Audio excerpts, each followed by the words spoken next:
Speaking of commitment to the future of the institution, we've got a group of people who have been committed to the present of this institution, and I dare say will be committed to the future of this organization as well. If I could have the student leadership team come down and be recognized for a moment.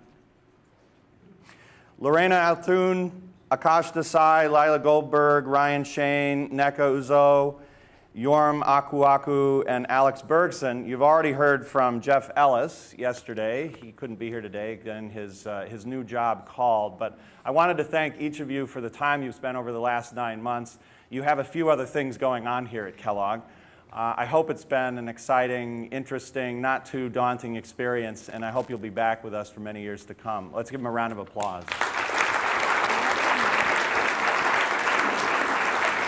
Great.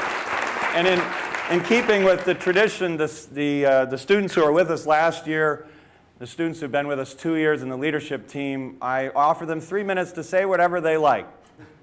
And that is high risk, but you know what? High risk, high reward. So here you go. Yorm, take it away. Rob. Is this on? Perfect. So it's always a tough act to follow the dean. She's really, all of that energy, I'm really a soft-spoken person, rather quiet, so it's always hard to follow the dean. So my story, I'm going to share with you my story of how I came to Kellogg and how I see the theme of change at scale going forward. So 3 years ago, I sat in this auditorium for the first time, not as a Kellogg student, but as a young woman at a crossroads.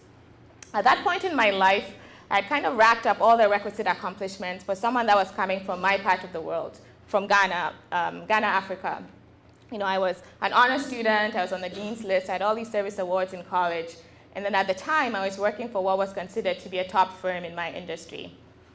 But then there was something missing. I didn't feel a connection to the work that I was doing. And even more importantly, I didn't feel that the work that I was doing was making any sort of impact.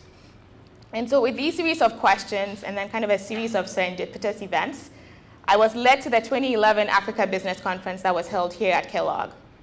I remember sitting in the audience that day and listening to a lot of young Africans talk about how they were using their business skill sets to create transformational change on the continent. One person, for example, was using simple SMS messages to connect farmers in rural places in Uganda to marketplaces in the cities so that they could make informed choices about how they would price their goods. Another person had moved back to Google in Nigeria and was heading that office to make sure that young entrepreneurs would be able to be connected to a global marketplace. Last night, as I was trying to put this together, I went back to look at the conference website just to make sure that I had these stories straight. And I remember that all the young people whose stories resonated the most with me actually ended up to be all on the same panel, a panel on entrepreneurship and innovation that Rob Wolcott moderated 3 years ago. I don't remember meeting Rob then, but it's all serendipity, right? And so that was a really defining moment for me. Fast forward to 18 months later, I led the 5th Africa Business Conference here at Kellogg. At the end of the day, a young woman came up to me who had heard my story about how I came to Kellogg and told me how it had inspired her. She was kind of feeling the same sentiments I had felt the first time that I came to the Africa Business Conference. She told me that I had given her a renewed sense of purpose for the work that she was doing. She was actually working for a mining company here in Chicago, and they were thinking about how they were going to expand internationally. So she was going to go forward and present a plan on how they could move into, they hadn't thought about Africa, which to me was weird, mining Africa. But they hadn't thought about Africa yet, and so because of what she had learned at the conference, she was going to make a strong case for why they should go to Africa and use that as kind of her way of creating some sort of impact on the continent. And so I guess in closing, I want to say that my time here at Kellogg has taught me that change at scale begins by following your gut, listening to that still small voice inside of you, and following it in spite of not knowing where it might lead you. And then also relentlessly pursuing your passion in a way that it creates a ripple effect, and then finally paying it forward. And in the spirit of paying it forward, I really wanted to say thank you today to Rob, who has given me this platform over the last 2 years to learn so much, to inspire me to do things, to do big things going forward on the continent, and who I didn't even know 3 years ago started that journey for me to bring me to this point today. Thank you so much.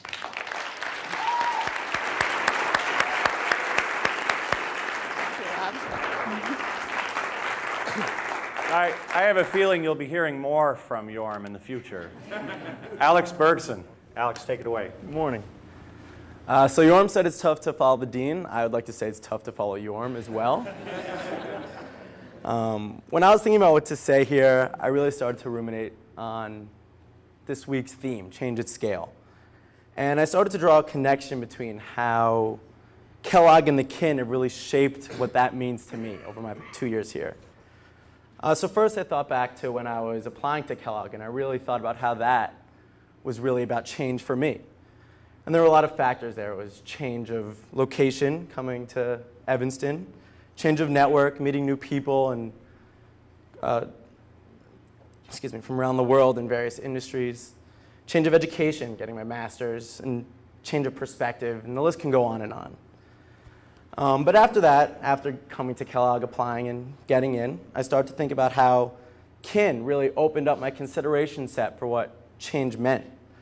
I really started to think about what change could be about, what it could apply to, and what it could stand for. It wasn't just organizational or strategic change, but it was a lot more than that.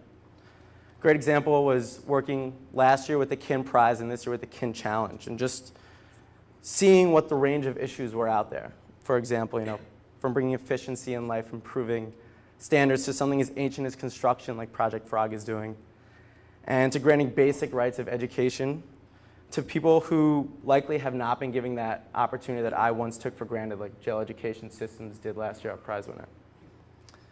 I learned that change is not only a constant, but it takes many forms, and for this learning, I'm truly grateful. And then there is scale. And of course, scale is something that I could truthfully say Kellogg taught me.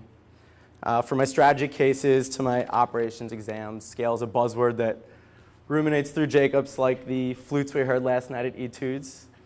And it's a learning that I will take through my business career. But the belief of scale, and specifically that it can be paired with change, is a lesson that I attribute to the kin. Through my past 2 years working with the Wolcotts and participating at the kin, I've seen that change can be great and can have magnitude, and can and does behave according to the teachings of scale, even outside of sourcing decisions in co-op manufacturing cases. And this change doesn't just originate in governor's offices or boardrooms or Bay Area incubators, but also while walking to the South Pole, and in classrooms in North Carolina, and here in auditoriums in the Allen Center. Change at scale is possible due to passion, vision, dedication, and perseverance of those who promote it. And the ability to promote change is a privilege that all the people in this room constantly foster. Going forward, I can only hope that the lessons I've learned at the intersection of Kellogg and the kin continue to resonate in my mind and have scale on my decision making. And I wish the same for my fellow student leaders and fellow classmates.